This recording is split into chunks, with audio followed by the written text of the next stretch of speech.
With that, their eyes were opened, and they recognized him.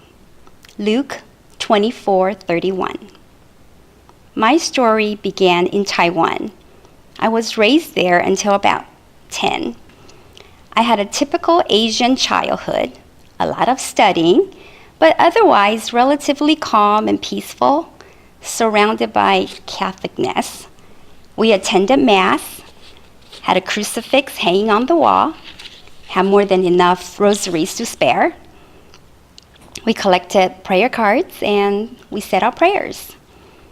In 1979, when the U.S. terminated diplomatic relations with Taiwan and removed its military base from the island, my father lost his job. When he was offered the chance to immigrate to America as compensation, wanting to provide us with an even better life, he accepted the offer with high hopes. You always hear these stories about desperate immigrants coming over with nothing and they make something of themselves. You never hear of an okay family coming over and ending up penniless. But in our case, because of my father's age, he had a most difficult time finding work here in America. We exhausted our savings and became one of the needy. Being a child, I didn't understand. This was how I saw my world. We gave up a comfortable life and traded it for a dismal one, where both of my parents now had to work multiple jobs 7 days a week, where the stress of life brought on endless arguments and fighting between them that so many times I wish they would just get a divorce already, where what we called home was an old cinder block apartment in a dirty government-subsidized housing complex full of roaches, enveloped in the stench from the outdoor dumpsters, in the shadow of gang activities, where there was no extra money and food was bought using food stamps. In the busyness of struggling just to survive, little by little, God ceased to be a part of our lives. Embarrassed of it all, I was determined to get out of this misery. I studied hard year after year, and in the end, was accepted by an Ivy League school and given scholarships and financial aid to attend the school.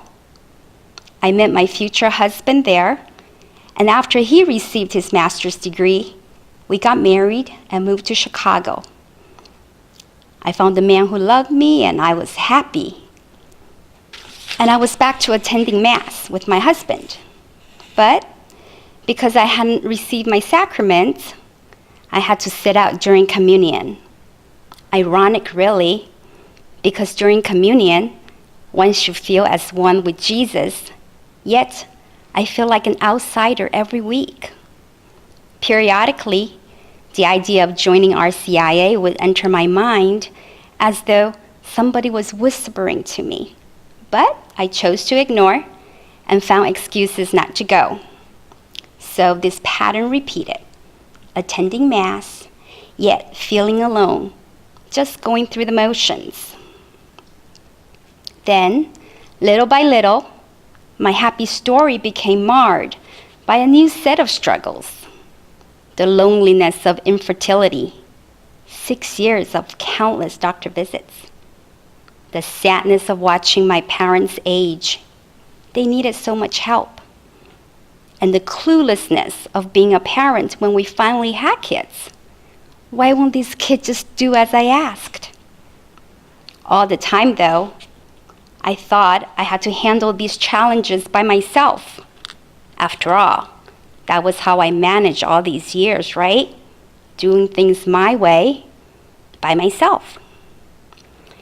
In 2008, I hit bottom. I reluctantly admitted that I needed help, big time. At the urging of a good friend, 2 years she had been asking, I finally agreed to join a faith-based mommy group with her. And around the same time, Another church friend said to me she wanted to join our CIA. Okay, it could be less scary joining with a friend, so I did.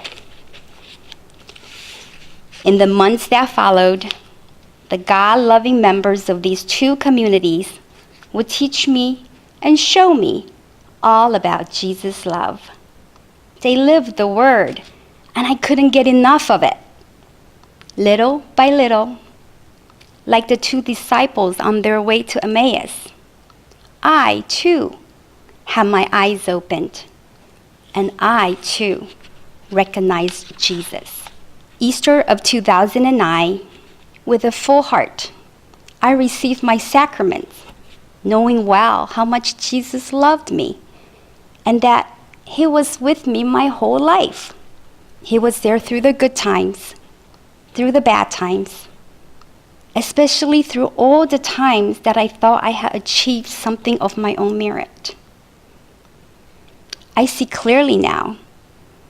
When my family left Taiwan to move halfway around the world, we drifted around for over a year, but He eventually settled us in Hawaii. Some people call that place paradise. When there was no money, He provided a way for us to get shelter and food. We were never hungry or homeless. When the strains of life threatened to pull my parents apart, He held them together until the end. When I went off to college all alone, He placed a wonderful young man in the mix of friends for me to find. We have been together 29 years. When dealing with infertility was heartbreaking, He blessed us with two beautiful children in the end.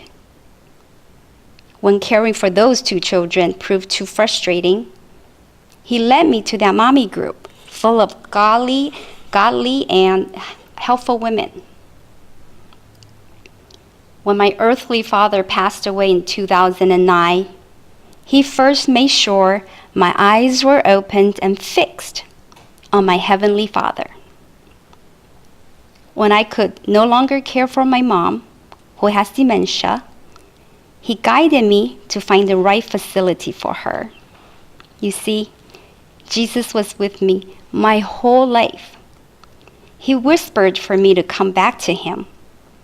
He placed angels in the guise of friends to gently nudge me His way. And He waited all those years for me to be ready for my eyes to be opened.